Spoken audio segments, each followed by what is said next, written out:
Jaya Radha Madhava Kunja Bihari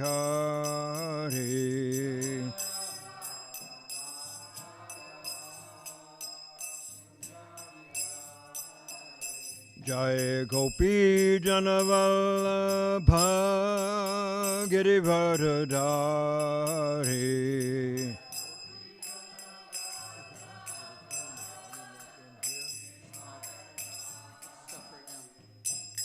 Gopi Janavallabha Girivardhari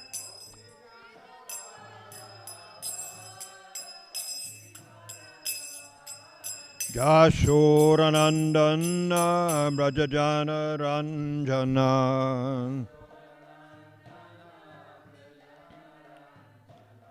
Jashodanandana Brajajana Ranjana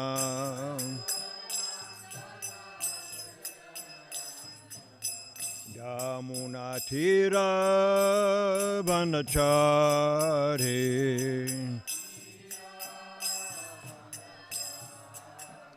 Jamuna Tira Vanachari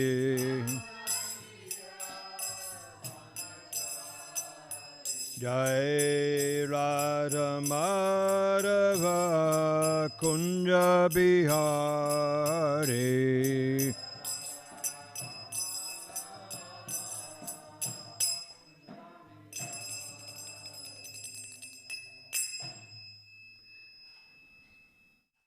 Nitai Gaura Premananda Hari Hari Bol.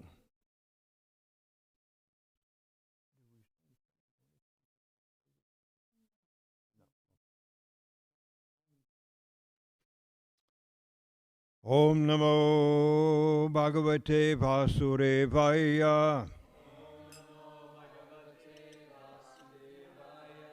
Om Namo Bhagavate Vasudevaya Om Namo Bhagavate Vasudevaya. Chant with me. Narayanam namaskritya naram chaiva narottamam devim saraswatim yasan tato jayam udirayat nastapreshva bandreshu nityam bhagavata sevaya Bhagavat Yutamashloke Bhakti Bhavati Naistiki Grantara Srimad Bhagavatam Ki Jai. Once again, for those of you who have your smartphones aligned, we're reading from the 4th canto, chapter 8, text number 39 through 43, I believe.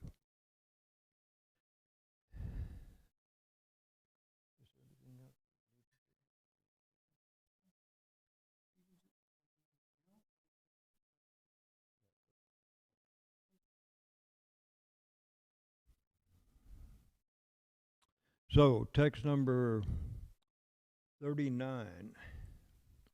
Dhritarashtra Prabhu, would you begin?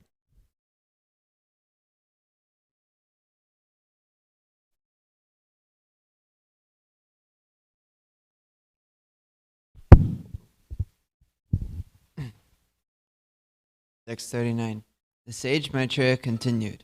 The great personality Narada Muni, upon hearing the words of Dhruva Maharaj, became very compassionate toward him, and in order to show him his causeless mercy, he gave him the following expert advice. Dustin, you can read. The great sage Narada told Dhruva Maharaj, the instruction given by your mother Suniti to follow the path of devotional service to the Supreme Personality of Godhead is just suitable for you. You should therefore completely observe yourself in the devotional service of the Lord. Completely what?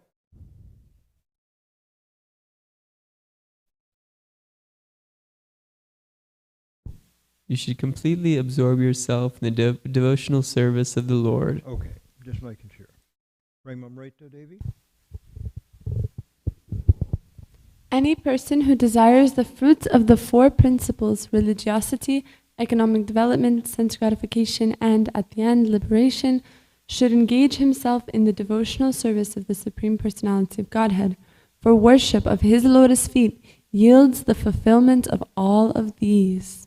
Is Raseshwari ready? I think so. Can you read number 40, please? 42, Raseshwari. My dear boy, I therefore wish all good fortune for you. You should go to the bank of the Yamuna, where there is a virtuous forest named Madhuvana, and there be purified. Just by going there, one draws nearer to the Supreme Personality of Godhead, who always lives there. Very good. All right. Who else can read? Kaylee, can you read? This will be text number 43. Narada Muni instructed, My dear boy, in the waters of the Yamuna river, which is known as Kalindi, you should take 3 baths daily, because the water is very auspicious, sacred, and clear. After bathing, you should perform the necessary regulative principles for Ashtanga Yoga, and then sit down on your asana, sitting place, in a calm and quiet position. Kaylee, would you also read, please, the purport? It's a very short purport to text number 43. Okay. Purport by Srila Prabhupada. It appears from this statement that Dhruva Maharaj had already been instructed how to practice the eightfold yoga system, which is known as Ashtanga Yoga. This system is explained in our Bhagavad Gita as it is, in the chapter entitled Dhyan Yoga, sorry. It is understood that in Ashtanga Yoga, one practices settling the mind and then concentrating it on the form of Lord Vishnu, as will be described in the following verses. It is clearly stated here that Ashtanga Yoga is not a bodily gymnastic exercise, but a practice to concentrate the mind on the form of Vishnu. Before sitting on his asana, which is also described in Bhagavad Gita, one has to cleanse himself very nicely in clear or sacred water thrice daily. The water of the Yamuna is naturally very clear and pure, and thus if anyone bathes there 3 times, undoubtedly he will be very greatly purified externally. Narada Muni therefore instructed Dhruva Maharaj to go to the bank of the Yamuna and thus become externally purified. This is part of the gradual process of practicing mystic yoga. Okay, thank you very much, Kaylee. Let's go back to text number 42, please.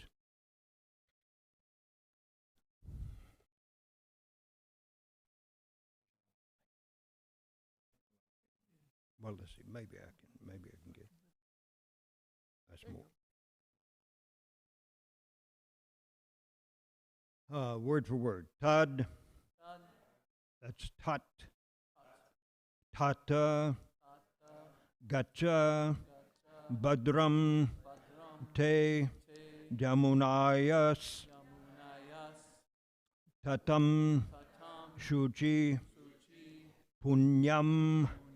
Madhuvanam, Yatra, Sanidyam, Nityara, Hare, Tattata Gachabhadram Te, Jamunayastatam Shuchi, Punyam Madhuvanam Yatra, Sanidhyam Nityada Hare. All right, repeat with me. Tat, that. Tata, tat, that's tata. My dear son.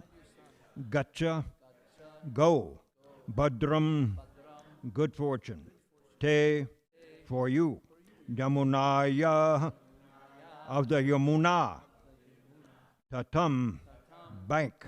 Shuchi, being purified. Punyam, the holy. Madhuvanam, of the name Madhuvan. Yatra, where? Sanidhyam, being nearer. Nityada, always. Hare, of the Supreme Personality of Godhead. Translation by His Divine Grace, A.C. Bhaktivedanta Swami Prabhupada. Someone read that. Premamrita. You have a microphone? Yes. Okay. My dear boy, I therefore wish all good fortune for you. You should go to the bank of the Yamuna, where there is a virtuous forest named Madhuvan, and there be purified. Just by going there, one draws nearer to the Supreme Personality of Godhead, who always lives there.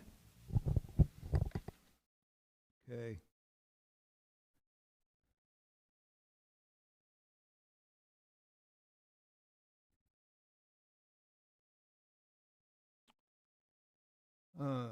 Dristadumna, Prabhu, would you please begin reading the purport on the second paragraph on page 352, Places of Pilgrimage?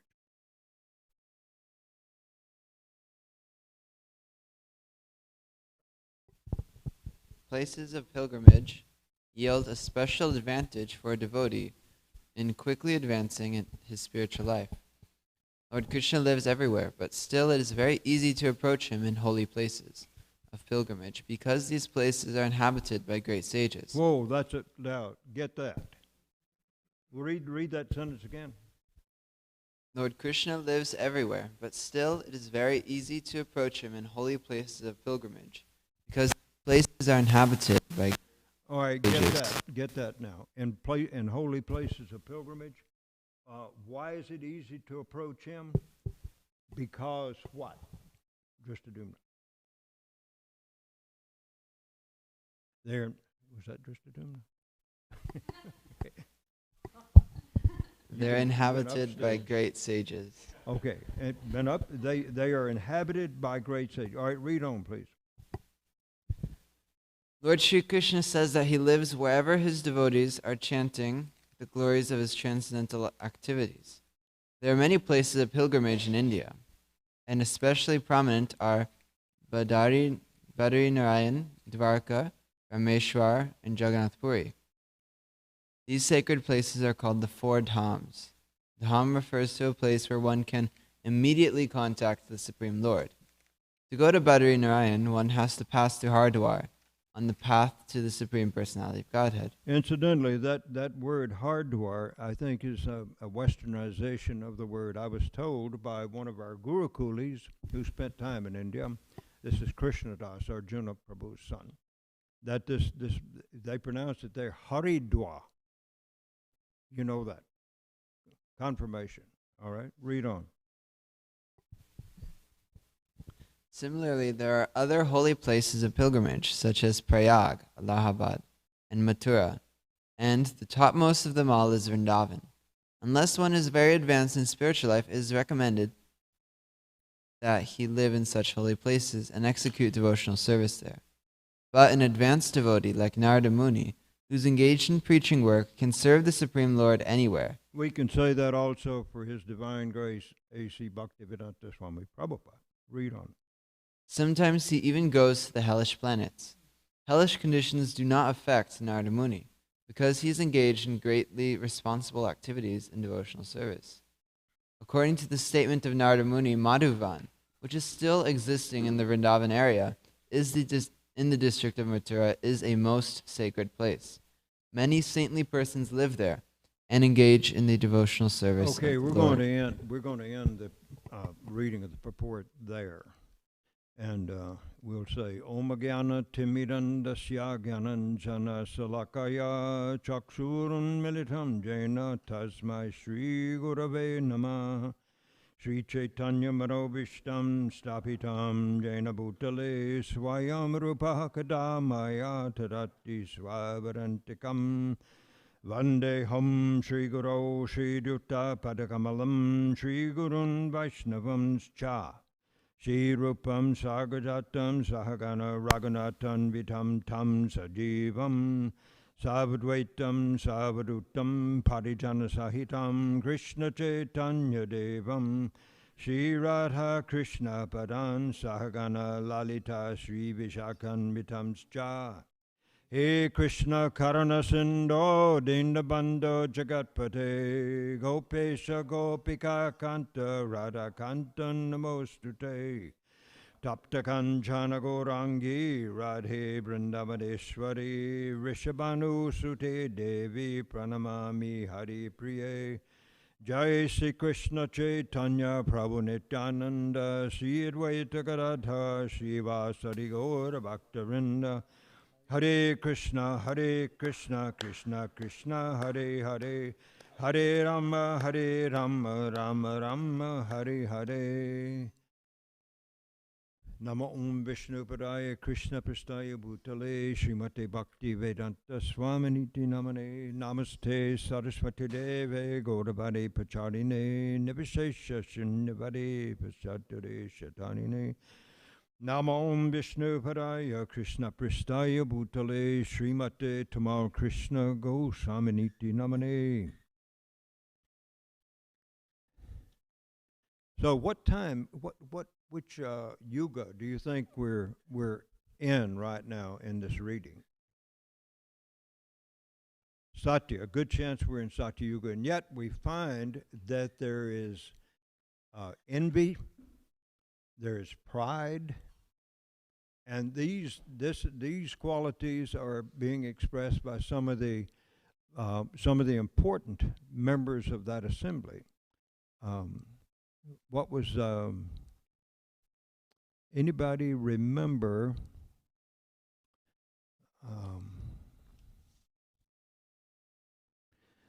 who was Dhruva's stepmother? What was her name? Sucharu. Suruchi. That was his stepmother. And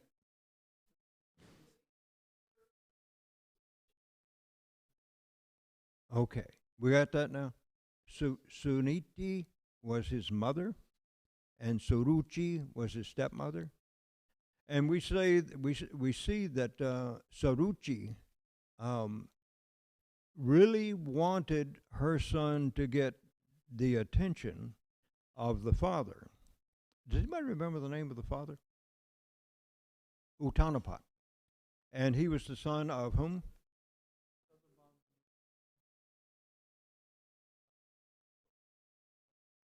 Swayambhuva Manu. And then who was his father? Brahma, Lord Brahma. So that makes Brahma then not exactly the grandfather, but the great grandfather of Dhruva. Is that correct? Okay. So at this time, I mean, we're very close to the supreme personality in this within this universe for Jiva souls. Of course, there's Lord Shiva, who is greater than anyone else. He is the topmost. He's Param Vaishnava. But Dhruva, he's a thoroughbred. He's got good. What do we say? What's that term? Good genes. He's got good papers. He comes with good papers. And so we see also that he's Kshatriya. He's born into a Kshatriya family, and he has the nature of a Kshatriya. Isn't that interesting? That depending on your nature as a parent, then your nature helps to determine the type of child that comes into your life, into your household. Or so it seems. Now, there are exceptions to that, of course. But at this point in time, so we see that Suruchi is really, really interested. Of course, the king, Uttanapan, has more than one wife. He's got the two wives and perhaps more. Do we read that he's got more wives than that? Anybody know?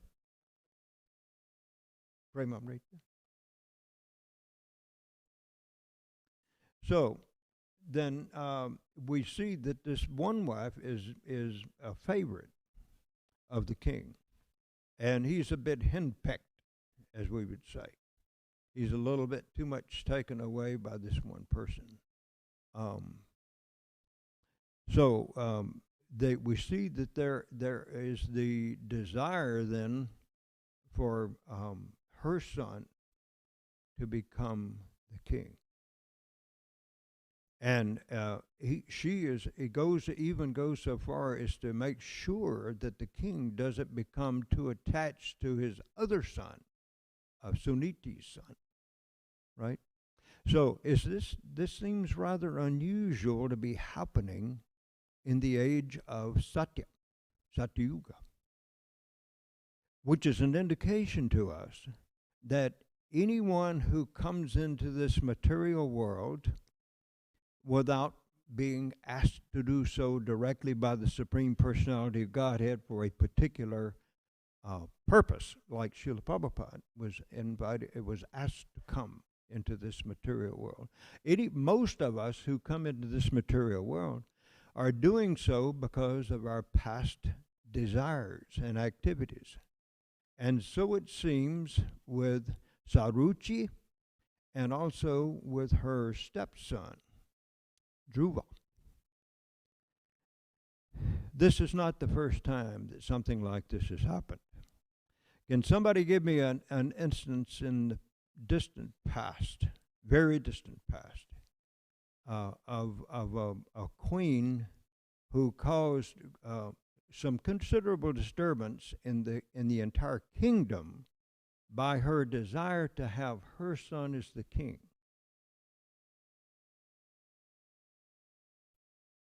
Lord Ramchandra. And Lord Ramchandra's father was Dasharat. And his birth mother was Kausalya. And his stepmother was Kaikeya. And do you remember the name of the son of Kaikeya? Bharat. And so Kaikeya, she had performed a service for the king at some time in the past when he was on the battlefield. And apparently he was knocked unconscious by a weapon. And so his wife came out on a chariot and picked him up and took him back and nurtured him back into health. Remember that? And what was the reward for her? By the king, Dasharat, who was the king? Mother Kunti. 2 boons. All right. So being a very smart lady, she says, "Well, I won't take them now, but I'll wait until later." And we've heard that happen before also as well. So Kaikeya was influenced by one maidservant of hers, whose name was Manthara. Good memory. And Manthara, what was going on at that time in the kingdom? Does anybody remember? There was a ceremony about to take place. What was it? Coronation of whom? Lord Ram to what position? Prince Regent. Exactly right. Got a good memory. Rasinga Rupa.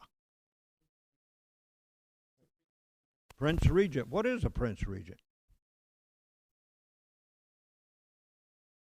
Next in line for the throne. So this coronation ceremony was like officially recognizing his son by King Dasara, and that he would be the next in line to accede to the throne. And so when Manthara, when she heard about this, she was quite an envious lady. And so she encouraged her queen, Kaikeya, to do what?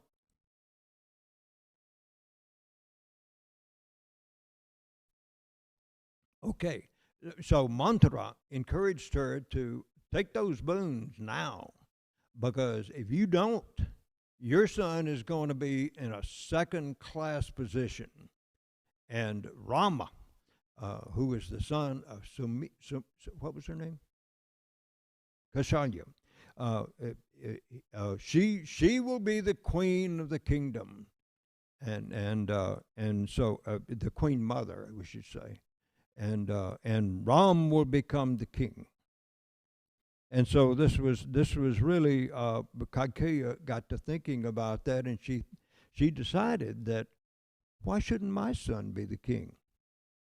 And I've got these two boons, so I think I'll follow my nurse my what do you call it, a lady in waiting. I follow her suggestion, and I'll present my my request to the king because he's made a promise, and he can't go back on that promise. So she did. She went to her husband Dasharat, and what was the first request she made? That, what was it, Kunti Devi? Banish Ram to the forest. Did she say for how many years? I was trying to remember. How many? 14? That sounds like a very familiar number for banishing someone to the forest. Seems like the Pandavas also went through that, didn't they? Okay. So, and what was the second request? That her son Bharat be put in the position of king. Now, of course, when Dasarath heard that, he was completely devastated because he loved his son Rama, because Rama had all good qualities. He was even loved by all the people in the kingdom, much as King Yudhishthira was later on. And this is in the story of the Mahabharata. But in the Ramayana, we see, so when they called Prince Rama to his father's quarters, and I guess Saruchi was there, and so the father was so devastated that he could not even get up and greet his son because he didn't want to have to present to him what he was forced to do by his own promise. His own promise. He had to tell Ram that, hey, it's all off. The coronation ceremony is off. You're going to the forest for 14 years. And so he couldn't even get up from his position and tell his son Rama that, couldn't greet him. And so when Rama came in, Saruchi told him what the decision had been made by the king, and that he was to be banished to the forest, and that his brother Bharat was to take the place of the Prince Regent. So what did Ram do? What did he ask? He says, well, that's fine, but why is my father not greeting me? He couldn't understand. You know, it was no problem to him to be banished from the kingdom for 14 years. But the big problem was that his father was not greeting him. That's the kind of love that he had. And so, anyhow, when Bharat heard about what had happened, he became very, very distressed and angry with his mother. And after it was decided that Lakshman was going to accompany Ram, and also Sita was going to accompany Ram in their exile from the kingdom. And Bharat, instead of sitting on the royal throne, what did he do? Put the shoes of Lord Ram on the throne. And he proceeded then to carry out the function of taking care of the kingdom in Ram's absence. So, lived in the forest, okay. Yeah. And there was one other brother. What was his name? Shatrughna. So we understand that Bharat had to accept the authoritative role in the kingdom, but only on behalf of his elder brother, Ram. So we see that Krishna is, we can see Krishna in all of these decision makings and actions that are occurring, that he is planning things. He's satisfying the desires of the living entities, and at the same time, he's providing reactions to their previous desires, in other words, their karma. So even though this might have been their first birth in that age of Satya Yuga, still they brought with them all of their desires that they had left over from a previous lifetime and all of their consequences for their previous actions. So Ramchandra was obedient. He immediately planned to give up his royal position and go to the forest. And I think Lakshman and Sita both had to argue with Ramchandra to let them go. Sita Devi was so chaste that she says, all right, you can go by yourself, but I have to give up my life because I cannot live without you. What a wonderful, wonderful sentiment on the part of a wife, that she would be so disturbed by the possibility of having to give up her husband that she was willing to give up her body. Very much the same kind of thing happened in this is another incidental thing, in a sacrifice that was being performed by the Prajapati Daksha, that he did not respect the husband of what was Sati, later to become known as Parvati, so here was another instance in which it was so distressing that someone would do that to her saintly husband, Lord Shiva, that she gave up her body. She self-immolated. She created the fire within her own body that caused her to, and later took body as the daughter of the Himalayas, with the name Sati. I'm sorry, Parvati. Yeah, Parvati. So when our desires, when they become too unruly, then it's very difficult for us to act in the most intelligent way.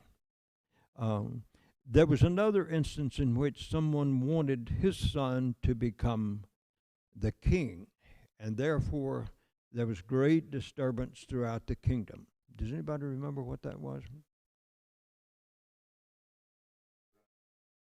Dhritarashtra.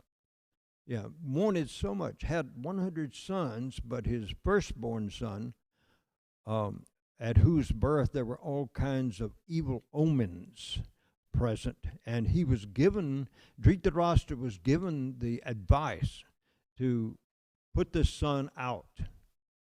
In other words, let him go, kill him, or send him out to the forest to be killed. Do not continue. He will be the destruction of your entire dynasty if you do not. And yet, even after the son was born, shortly after, Dhritarashtra developed such a desire for his son, and it was partially, we can say there was probably some selfish motive there too, because he had already been acting as the king in whose stead? Pandu. Pandu had taken his two wives out to the Himalayas, and there they had, I think it was there that they had Kunti had three children, 3 sons, and then Madri had 2 sons, and all of them were by the demigods. And so, there are times that I've questioned, why did Pandu give up the entire management of the kingdom to go out to the Himalayas to live? And I was wondering, does he just like the mountains? Was he a mountain man? Did he like to be out there in the beautiful clean air and fresh water? And then I understood that there were saintly people living out there in the mountains, and he wanted his children to be brought up in their presence. So that's where they were, and he pretty much turned the kingdom over to his older brother, who was not really qualified to be king. Why? He was blind. That's right. And so this is another instance in which the person who was qualified to become king, to become emperor of the world, was away from the kingdom at the time that his father gave up his body. And when Queen Kunti was, it was suggested to her that she, by the great saintly people there, that she go back to the kingdom of Hastinapur and raise her kids there in the company of the royalty there. But, by that time, Duryodhana had gained in age, and he had a very strong will, and he was not the kind of boy that his father could control very well. But even at that, Dhritarashtra preferred that his own son be in line to accept the emperorship of the entire kingdom. So this was another instance in which a person's desire, just personal selfish desire, brought about great havoc in the world, just as Lord Ramchandra is going to the forest. Of course, Lord Ramchandra had all kinds of leelas to perform, even though he was not present in the kingdom. So it did not diminish his influence and his presence within the world at that time.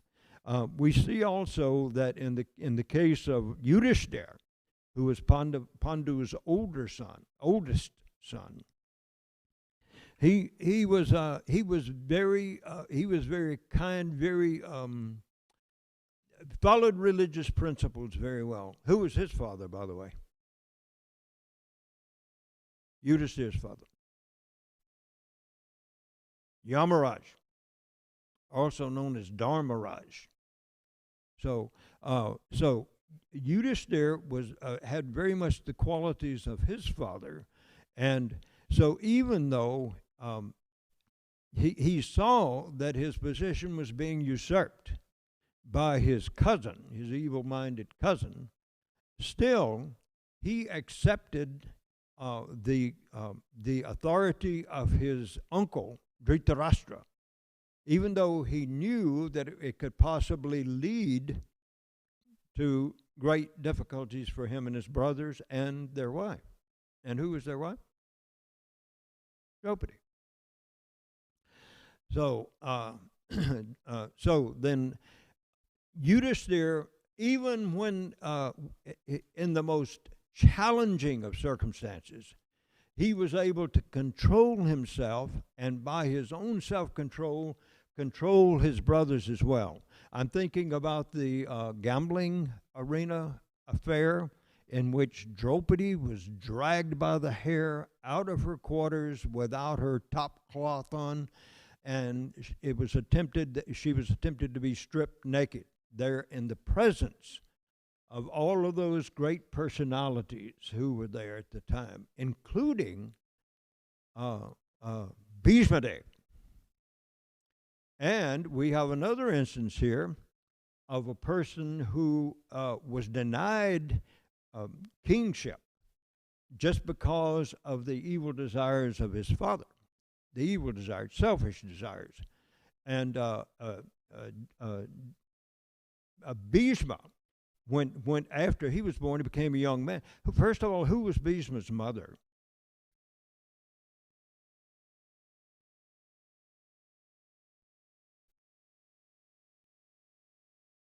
What's that? Ganga Devi. That's right. That's right. And so his father was, as far as we can tell, a jiva soul, ordinary jiva soul. His mother was a goddess. And he was very powerful. Matter of fact, when his father first saw him after he had been away with his mother for some time, he saw him, he was shooting arrows and actually stopping the flow of the Ganges River. He was that powerful, even as a young man. And his father took him, and Ganga came also, and she was there, the queen, at that time. And then there were other, 6 other sons that were born to her and the king? 7? maybe the seventh was Bhishma. But anyhow, what was she did? What was she do with the sons immediately after they were born? Toss them into the river. Toss them into the Ganges River. In other words, into her liquid form. So she was acting under their request. They made the request when they found that they were being cursed by a great personality to take birth in the material world. They requested Ganga Devi to bear them, and then immediately after they were born to toss them into the river so that they could return to their position of being demigods. But there was one who was left, and that was Bhishma. And anyhow, that's a very cool story. I like that story a lot. But the fact is that Bhishma then, as he was growing up, his father, was out hunting. He came across a very fragrant aroma that pervaded the forest, and he followed this aroma like an animal following it with his nose up in the air. Oh, where's that coming from? And he came to the home of a fisherman, and he found this. The fisherman's daughter was a very beautiful woman. I think her name was Satyavati. And so he wanted to marry the daughter, but the condition that the fisherman put on him was what?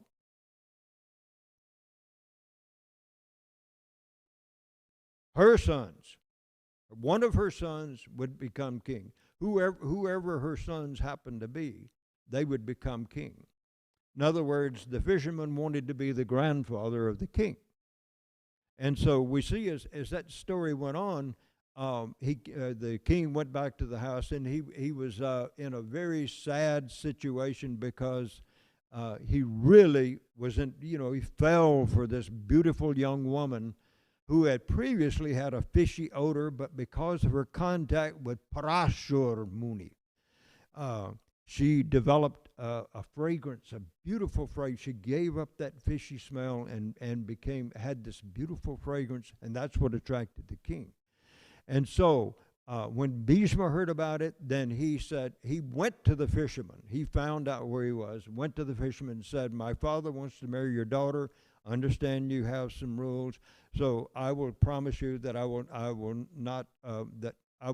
not accept the kingship." And the king says, "No, but you'll have sons and you'll want one of them to be king." And so Bhishma said, "Oh no, I will not have sons.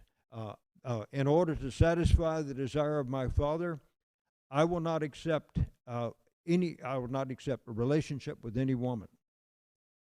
And that's when the demigods praised him, showered flowers on him. Yeah, and that sound of Bhishma was clearly heard, and so here is an example. Now Bhishma was highly qualified to become king.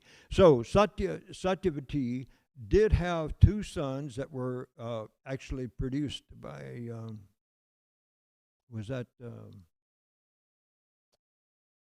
I can't remember.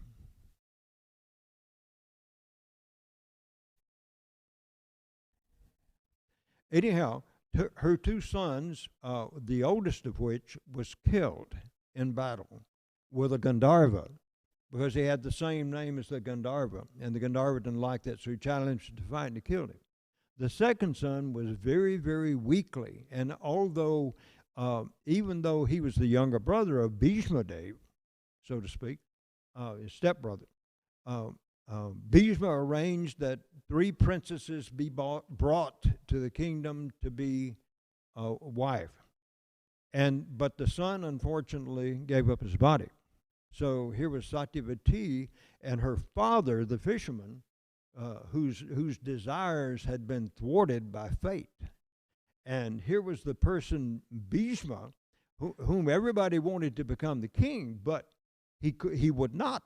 He would not accept it. He would not produce a child in the womb of either of the 2 princesses that were left. And And so as a result of that. So here's what we're getting. First of all, Dhruva was advised not to blame anyone for the condition he was in, the fact that he was not being permitted to sit on his father's lap. Now, his mother said, don't blame other people for that. And we also understand that we're not supposed to seek any kind of revenge or speak ill of others who cause us difficulty in this world. And this is the purpose, folks, of these stories in the Bhagavatam, to give us an idea of how a devotee of the Lord is supposed to act, and to see what happens whenever the living entities become overcome by desire. As was given, the advice was given to Dhruva, one needs to be patient to fulfill his desires. And so Dhruva followed the instructions of his mother and then of Sri Narada, and went out into the forest and concentrated on the Supreme Personality of Godhead, and the Lord actually came to him. And let's see, what was after that? So when Dhruva saw the Supreme Lord, he said, and the Lord asked him what he wanted. He said, what I wanted was a kingdom greater than that of my grandfather. But now that I've seen you, all my material desires seem as broken pieces of glass. You've heard that in recent classes that have been given. Srinath Krishna Prabhu gave a nice class yesterday about this kind of this situation we're talking about.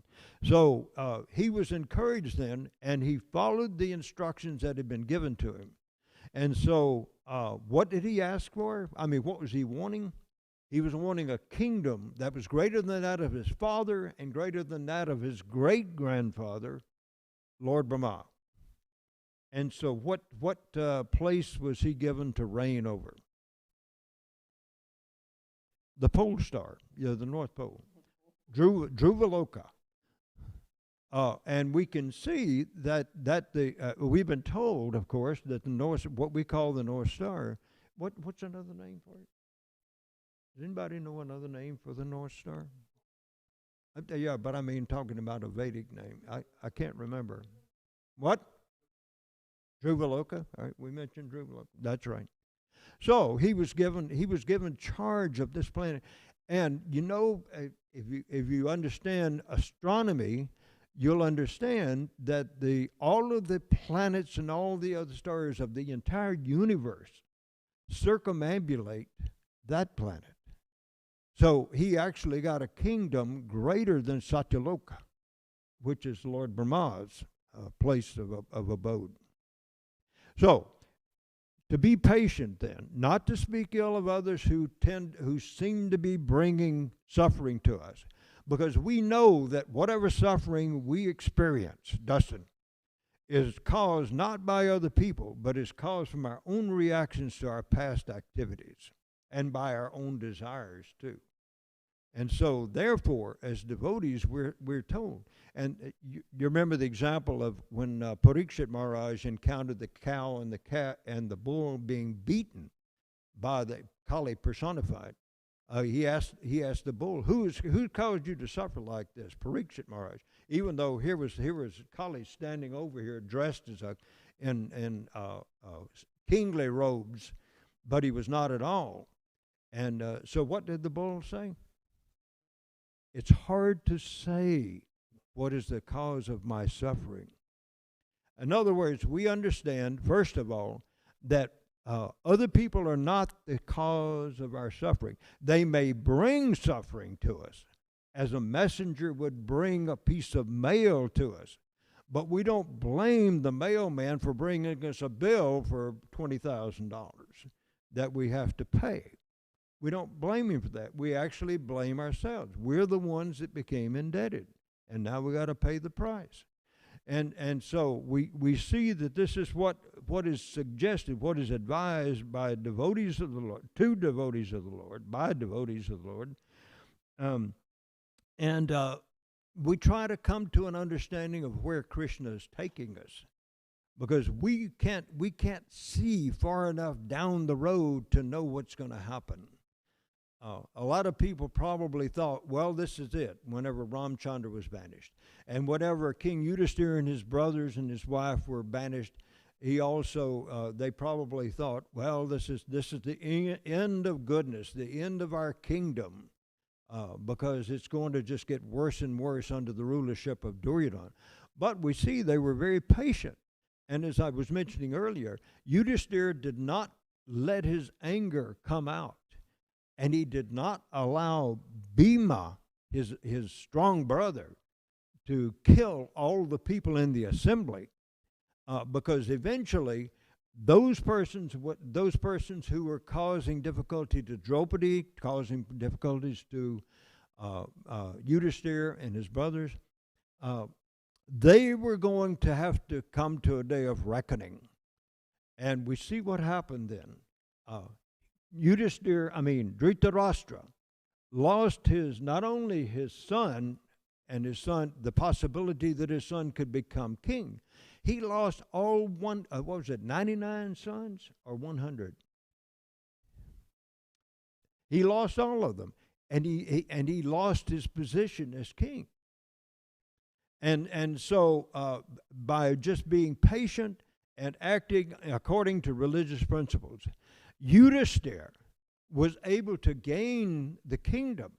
But what happened after he and his brothers gained the kingdom after a while? I mean, they enjoyed royal life for some time, and then they gave it up. And why did they give it up? No Krishna. Krishna has left the planet.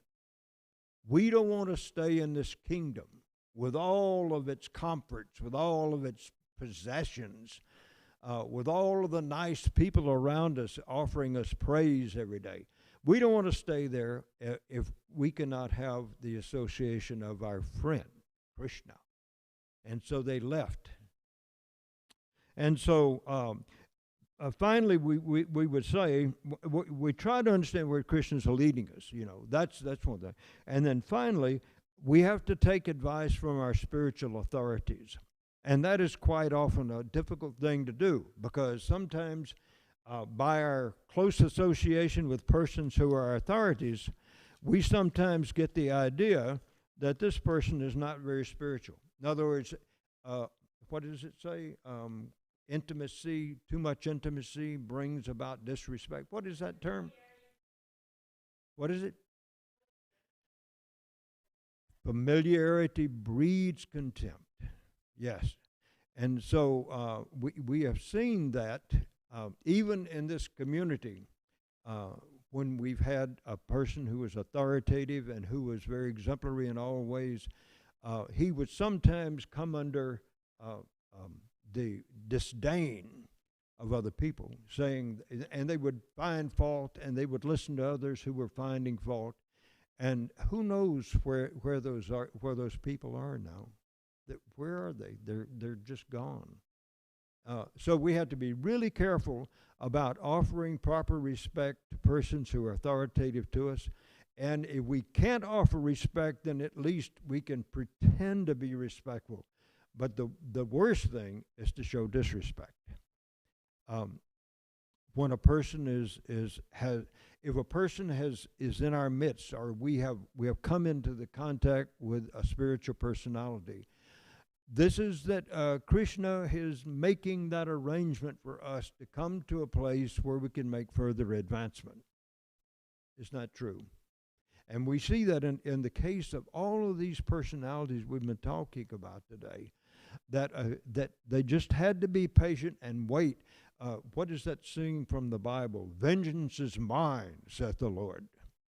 So there's no reason to go and try to gain revenge on someone who you think has been the cause of my not feeling good about myself. So we try to help other people feel good about themselves when they're on the path of Krishna consciousness. And similarly, those that tend to be our adversaries, we probably best to try to avoid them, or to talk with someone who can give us the proper guidance that we need to regain our respect for those personalities. All right, we're out of time. We're out over time. We'll take maybe one or two questions, comments. Thank you all very much for staying with me today. It's a great pleasure to give, to do the work, to get ready to give a class on the Bhagavatam. Even though I've been in anxiety for about 3 days now, when Manjari Gopika let me know that my name was on the list for today, and I immediately started having anxiety. Thank you very much, Manjari Gopika. So anyhow, when I get in the association of saintly people, then it makes it all worthwhile. It makes the difficulty. Is there a question or a comment that anyone would like to make? And we only have time. Really, we're out of time, but we'll take one question or comment. Mother Kunti will speak. Hare Krishna. Thank you so much for a very nice class, which drew parallels between so many parts of the scripture. We're seeing Dhruva's difficulties and the material desires and how they create so many problems. And thank you for being so thorough, and your anxiety paid off. It was an amazing, beautiful class, gorgeous class. That's my only comment. Haribo. Thank you, Rick. Thank you, Rick.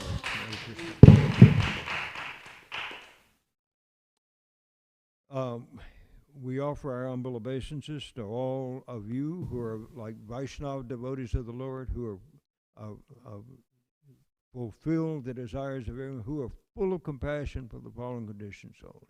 Vanchakalpatarubhyascha kripasanubhya evacha patitanam pavanebhyo vaishnavebhyo namo namah. Anantakoti Vaishnavrinda ki jai.